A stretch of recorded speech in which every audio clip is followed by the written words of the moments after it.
உடம்புக்கெல்லாம் ஒரு பிரச்சனையும் இல்லை டாக்டர், மனசுக்கு தான். மனசுக்கா? மனசுக்கு என்ன பண்ணுது? மனசெல்லாம் ஒரே படபடப்பாக இருக்கு டாக்டர். அடிக்கடி கோவம் வருது, அடிக்கடி ஷாக் ஆகுது, அடிக்கடி அழுக வருது. என்ன பண்ணுறதுன்னே தெரியல டாக்டர்.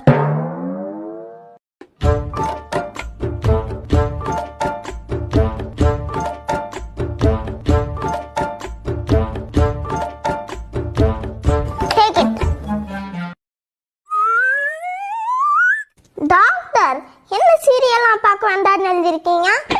எஸ், டிவி சீரியலை பார்க்கறதால தான் உனக்கு இந்த மாதிரி பிரச்சனை வருது.